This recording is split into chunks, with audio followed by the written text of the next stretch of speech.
Bonjour et bienvenue, mon nom est Loami Richardson et aujourd'hui nous allons parcourir une série intitulée « Les trois anges rendus pratiques ».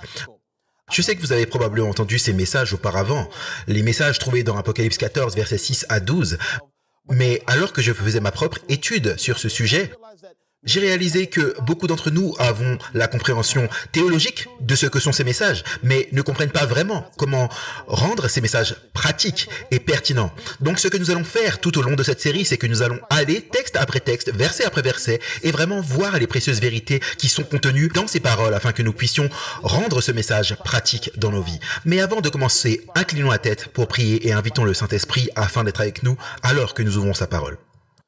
Père, nous voulons simplement te remercier pour l'incroyable privilège d'ouvrir ta parole. Pas simplement de prier pour que l'ami Richardson ne soit pas entendu ou vu, mais que tu puisses me cacher derrière la croix afin que ton Fils Jésus-Christ soit élevé et que chaque personne qui entende cette présentation soit attirée à cette belle image. Nous t'aimons et te remercions et nous le demandons dans le nom précieux de Jésus-Christ. Amen. J'aimerais commencer par une citation trouvée dans Message choisi, volume 2, à la page 392. Elle déclare que « La lumière m'a été donnée très fortement que beaucoup sortiraient d'entre nous, afin d'écouter des esprits séducteurs et des doctrines de démons. » Le Seigneur désire que chaque âme qui affirme croire en la vérité ait une connaissance intelligente de ce qu'est la vérité. Vous voyez, beaucoup d'entre nous comprenons ce que dit la Bible, mais beaucoup d'entre nous ne savent pas comment appliquer ces vérités précieuses dans nos vies.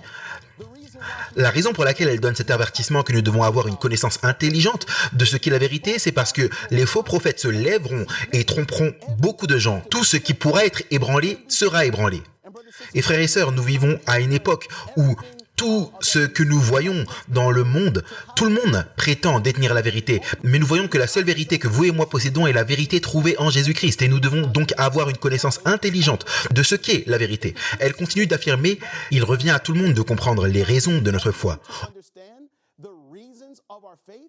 Au lieu d'avoir tant de sermons, il devrait y avoir une recherche plus approfondie de la parole de Dieu, ouvrant les Écritures texte par texte et recherchant d'après les preuves solides qui soutiennent les doctrines fondamentales qui nous ont apporté là où nous sommes maintenant sur la plateforme de la vérité éternelle. Vous voyez, au lieu d'écouter et de s'asseoir pour écouter les messages qui nous sont donnés par les messagers de Dieu, nous voyons que la plume d'inspiration nous dit que nous devrions rechercher la parole de Dieu texte par texte et fonder nos preuves et notre foi sur les textes et ce que la Bible a à dire. Nous voyons dans Témoignages à l'Église, volume 9, à la page 19, elle déclare ce qui suit. Dans un sens particulier, les adventistes du 7e jour ont été placés dans ce monde en tant que gardiens et porteurs de lumière. À ceux-ci a été confié le dernier avertissement pour un monde qui périt. Sur eux brille la merveilleuse lumière de la parole de Dieu. Ils ont reçu une œuvre de la plus solennelle importance. Et remarquez le message qui a été donné aux adventistes du 7e jour. C'est la proclamation du premier, deuxième et troisième message des anges. Vous savez, j'ai grandi dans l'église en tant qu'adventiste. Dans un foyer adventiste, j'allais à l'église chaque sabbat. J'ai participé à toutes les activités de l'église. Et la seule expérience que j'ai eue, c'était savoir que le sabbat était le jour de repos de Dieu, mais je n'ai jamais vraiment compris le but et la mission de l'église adventiste. Et ce n'est qu'après avoir compris le message des trois anges et le pourquoi Dieu m'a appelé dans cette foi et pourquoi il m'a appelé à partager ce message au monde entier. Elle continue de dire qu'il n'y a pas d'autre œuvre d'une si grande importance.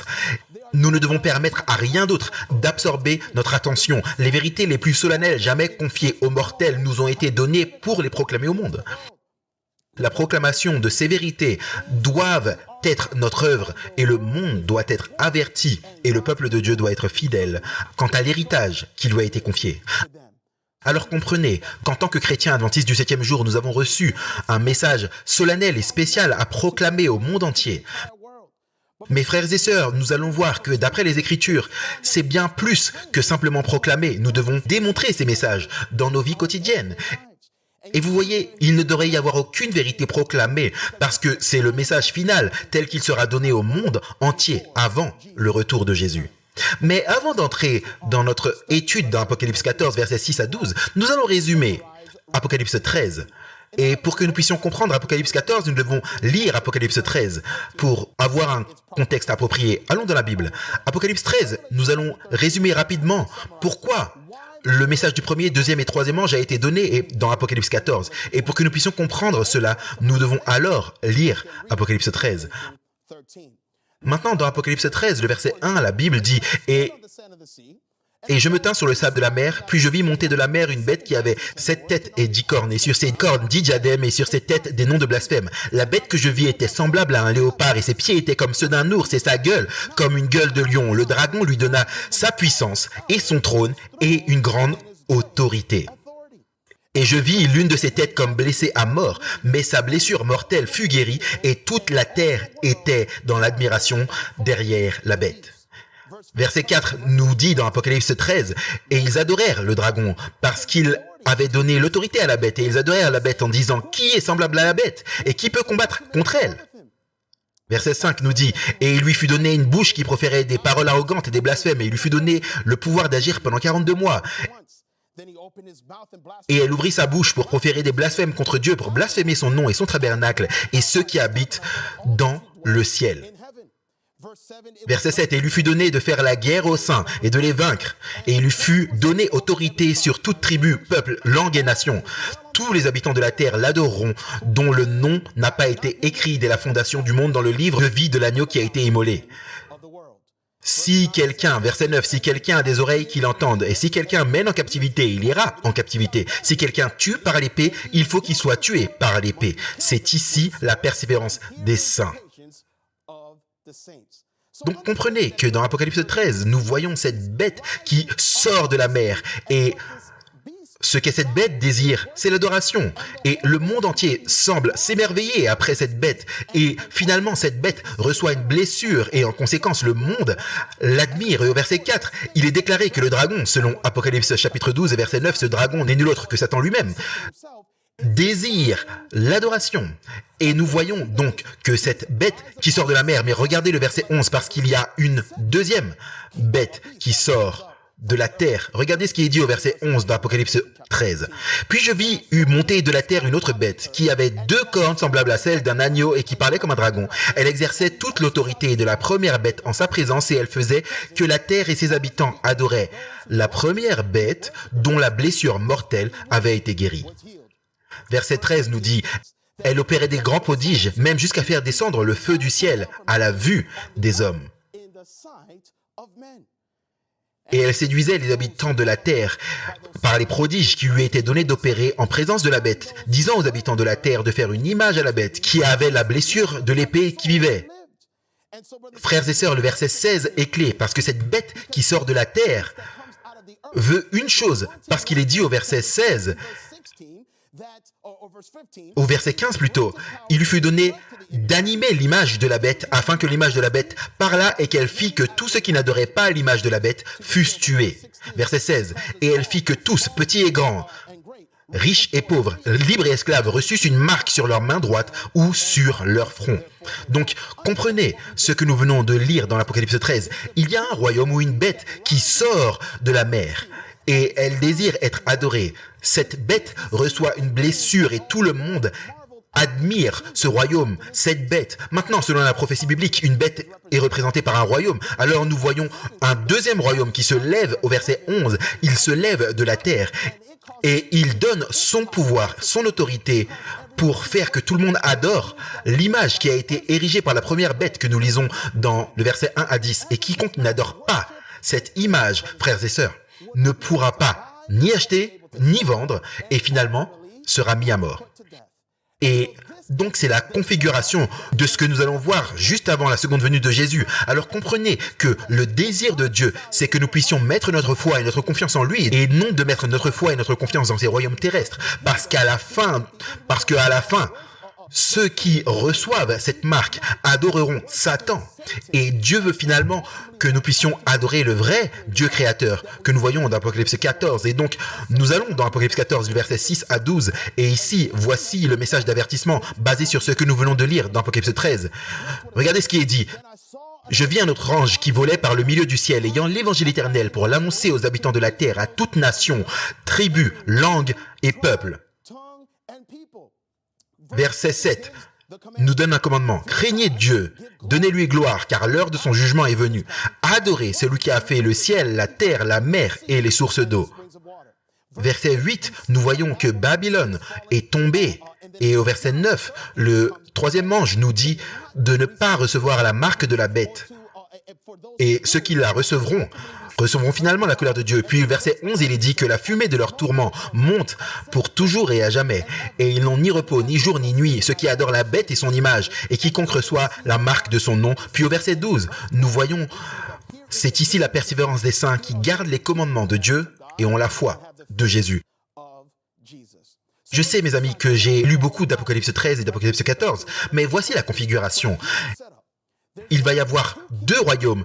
Ils vont œuvrer ensemble et ils vont faire que le monde, au final, rende hommage à l'image qui a été établie. Alors que l'image est établie, le monde admire l'image. Et frères et sœurs, si vous ne recevez pas la marque de cette image qui a été mise en place, vous ne pourrez pas être en mesure ni d'acheter ni de vendre. Et frères et sœurs, vous finirez par être mis à mort si vous ne recevez pas cette marque. Alors, Dieu, dans son amour et sa miséricorde infinie, donne un avertissement d'Apocalypse 14 pour dire de ne pas recevoir cette marque parce que nous devrons présenter cet évangile au monde entier.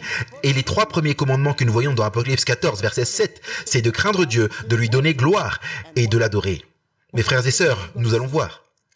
Dans Apocalypse 14, versets 6 et 7, Jean déclare qu'il a vu un autre ange. Maintenant, dans la prophétie biblique, le mot ange ou en grec, désolé, le mot ange signifie simplement un message ou un messager. Et donc, voici que Jean voit un message avant que ce message ne soit proclamé. Regardez ce qui est dit au verset 6. Alors moi quoi? Je vis un autre quoi? Un autre message volé au milieu du ciel. Ayant quoi? Quel type d'évangile? L'évangile éternel, à prêcher à ceux qui habitent sur la terre, à chaque nation, langue, tribu et peuple. Donc comprenez que Jean a été en mesure de voir un message avant que ce message ne soit proclamé. Frères et sœurs, remarquez ce que Jésus dit dans Matthieu 24, verset 14. Et cet évangile, c'est un évangile très spécifique. Il équivaut à l'évangile que nous venons de lire dans Apocalypse 14, verset 6, qui est l'évangile éternel.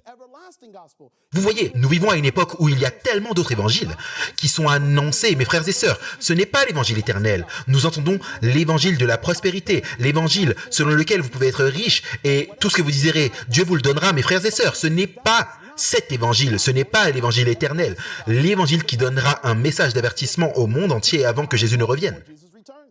Nous voyons dans Matthieu 24, verset 14, que cet évangile du royaume sera prêché dans le monde entier. Comme quoi? Comme un témoignage à toutes les nations.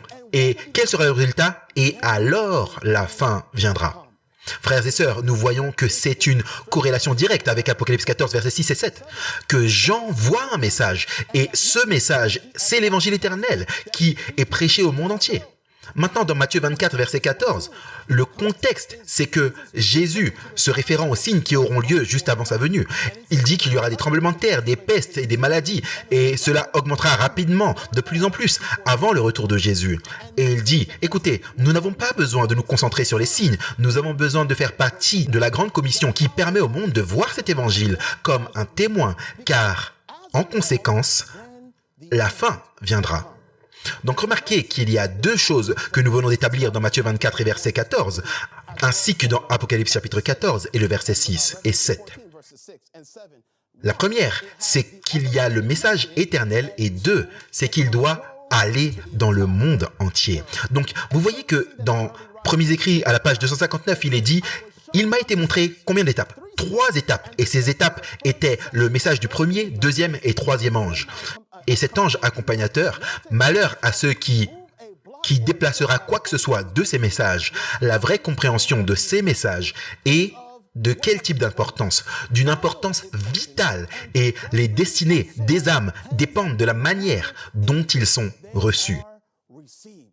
Alors frères et sœurs, remarquez que le message du premier ange nous donne 3 étapes et comprendre ces 3 messages est d'une importance vitale pour nous, non seulement de l'entendre, mais de le recevoir. Finalement, elle continue de dire que ceux qui n'avaient aucune expérience dans le message du premier et du deuxième ange doivent les recevoir d'autres qui ont eu une expérience et ont suivi les messages alors que Jésus a été rejeté. J'ai donc vu que ces messages ont été rejetés. Frères et sœurs, nous voyons cela dans notre Église, dans son ensemble. Beaucoup d'entre nous n'annoncent pas le message des 3 anges au monde parce que je crois qu'ils ne vivent pas le message des 3 anges.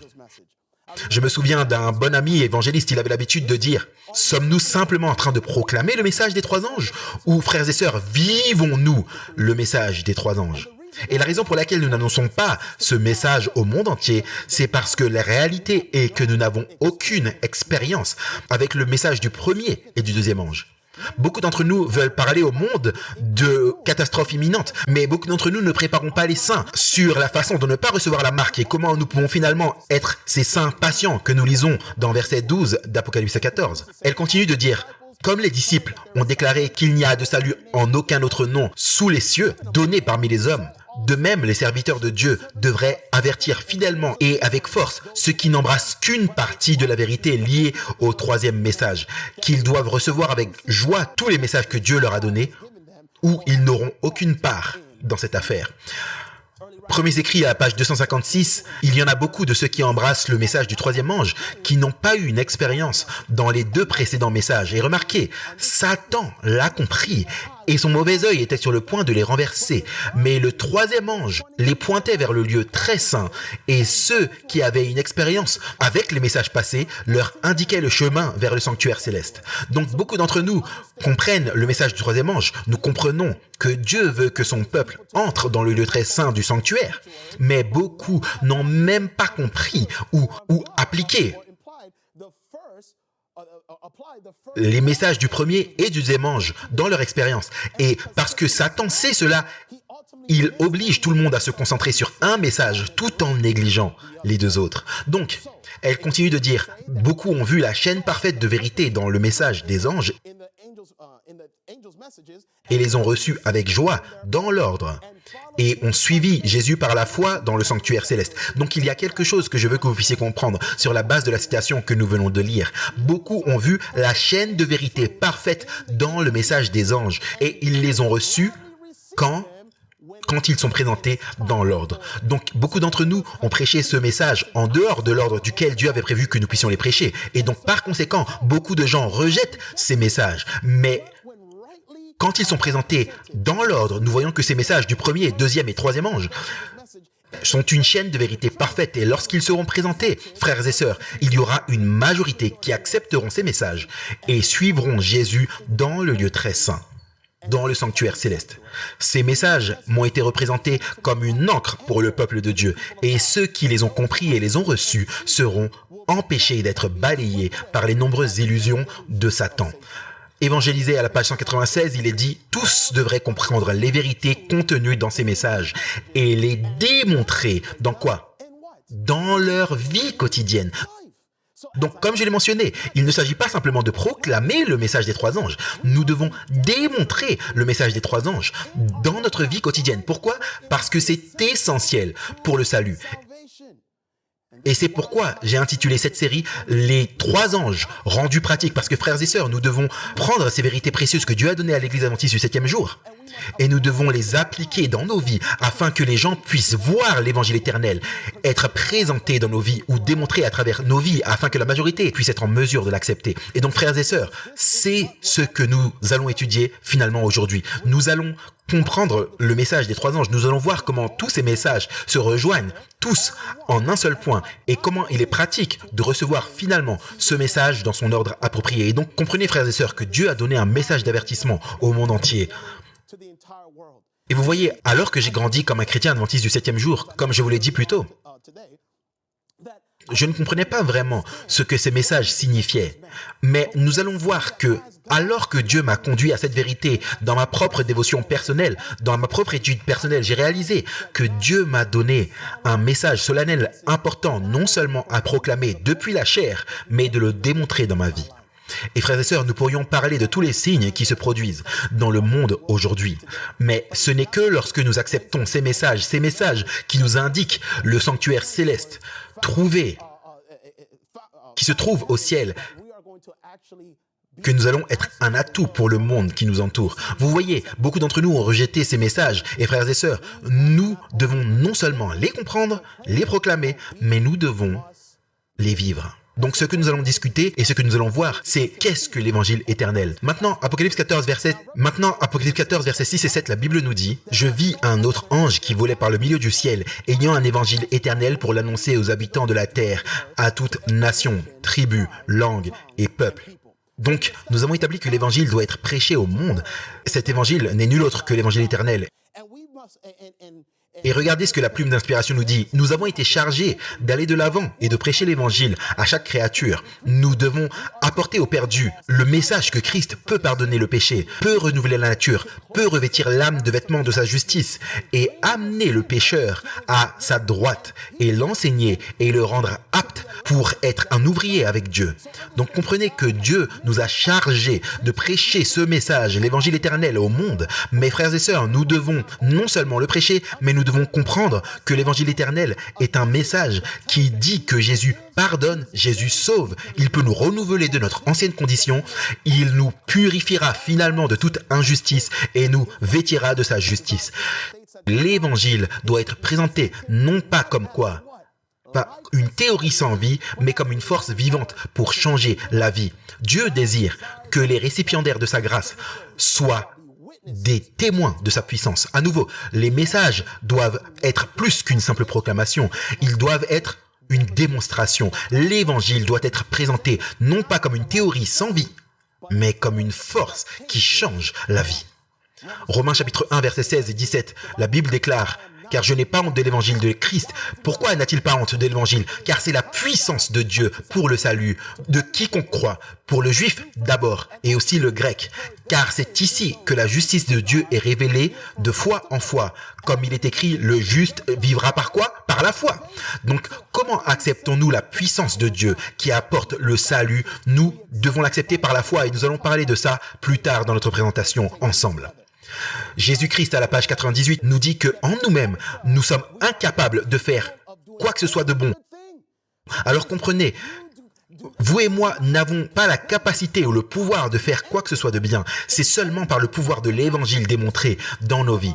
Frères et sœurs, elle continue de dire, mais ce que nous ne pouvons pas faire sera réalisé par le pouvoir de Dieu dans chaque âme soumise et croyante.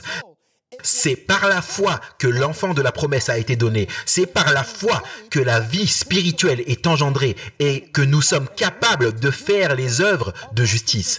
Comprenez ainsi que l'évangile éternel qui va être prêché au monde entier, c'est le message que Jésus sauve, c'est le message que Dieu peut restaurer, c'est un message qui dit que Dieu peut nous revêtir de sa justice. Mais cela nous dit également que nous sommes incapables de faire quoi que ce soit de bien de nous-mêmes.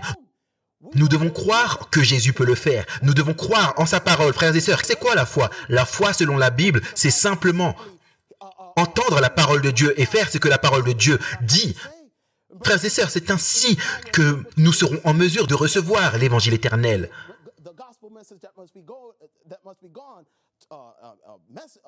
Le message qui doit être prêché au monde entier. Et donc, il est dit dans Éphésiens chapitre 3, verset 16, « Afin qu'il vous donne, selon la richesse de sa gloire, d'être puissamment fortifié par son esprit dans l'homme intérieur, en sorte que Christ habite dans vos cœurs. » Comment? Par la foi. Afin qu'étant enraciné et fondé dans quoi? Dans l'amour, que vous soyez remplis de toute la plénitude de Dieu. La seule façon pour que nous puissions croire les paroles de Jésus, la seule façon pour que nous puissions appliquer ce message dans nos vies, c'est si nous sommes enracinés dans l'amour de Dieu. Comprenons ce que Dieu a fait pour nous, comment il nous a rachetés, comment il a envoyé son Fils unique pour nous sauver, non pas dans nos péchés, mais de nos péchés, frères et sœurs. C'est ainsi que nous sommes capables de démontrer l'Évangile au monde entier. Témoignage pour l'Église, volume 6, dit que les réserves inépuisables du ciel sont à leur commande et Christ leur donne le souffle de son propre esprit, la vie de sa propre vie, et le Saint-Esprit déploie ses plus hautes énergies pour œuvrer dans le cœur et l'esprit. Amen. Donc, nous voyons dans Colossiens chapitre 1, le verset 26 et verset 27, il y a un mystère que le monde devrait voir dans nos vies. Et quel est ce mystère? La Bible déclare: le mystère caché de tout temps et de tous les âges, mais révélé maintenant à ses saints, à qui Dieu a voulu faire connaître quelle est la glorieuse richesse de ce mystère parmi les païens. Et c'est quoi le mystère? À savoir Christ en vous, l'espérance de la gloire. Vous voyez, il y a beaucoup de gens, frères et sœurs, qui proclament un message qui n'est pas démontré dans leur propre vie. Ils n'ont pas vraiment la victoire sur les péchés qui nous séparent de la source de l'amour. Et voici donc le mystère que les incroyants, les gentils, vont voir Christ œuvrant en vous parce qu'ils voient que vous expérimentez un message et par conséquent, ce message est alors proclamé parce que nous disons au monde ce que le Christ a fait pour nous et que Jésus sauve vraiment. Éducation à la page 172 dit que les âmes qui ont porté la ressemblance de Satan ont été transformées à l'image de Dieu. Ce changement de lui-même est le miracle des miracles, un changement apporté par la parole. C'est le mystère le plus profond de la parole. Nous ne pouvons pas le comprendre, nous ne pouvons que le croire, comme déclaré par les Écritures. C'est Christ en vous, l'espérance de la gloire. Colossiens 1, 27.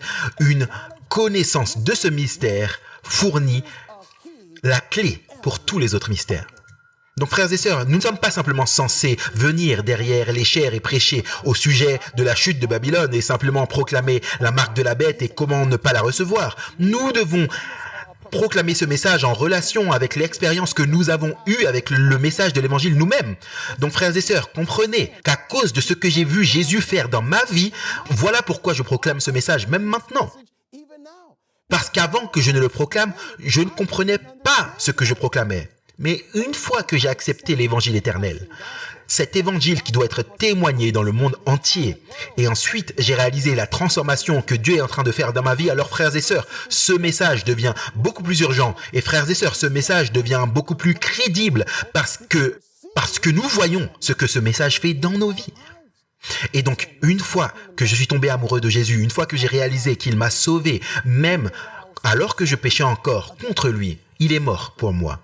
Alors que nous arrivons à la fin, Romains chapitre 16, le verset 25 et verset 26 nous dit « À celui qui peut vous affermir selon mon évangile », pas n'importe quel autre évangile, mais l'évangile de Jésus-Christ et la prédication de Jésus-Christ, afin d'arriver à l'obéissance de la foi. C'est seulement, frères et sœurs, en croyant en Jésus-Christ, dans l'évangile qui peut transformer nos vies, que les hommes et les femmes accepteront ce message qui va être proclamé au monde entier. Donc, alors que nous terminons le sujet d'aujourd'hui, comprenons que nous ne devons pas simplement proclamer le message des trois anges, mais l'évangile doit être proclamé ou démontré dans nos vies, et ce n'est que par la foi en Jésus, ce qu'il a fait pour nous, et par l'obéissance à sa parole, que nous serons capables de démontrer ce message au monde. Inclinons la tête pour la prière. Père, nous voulons te remercier à nouveau pour ton amour, ta grâce et ta miséricorde. Nous avons couvert beaucoup de choses, mais je prie que par ta grâce, ta miséricorde, nous puissions voir la grande image et accepter comme notre Seigneur et notre Sauveur, et que l'Évangile soit démontré intérieurement, embrassé intérieurement, afin que nous puissions le démontrer extérieurement. C'est notre prière et nous la faisons au nom précieux de Jésus-Christ. Amen.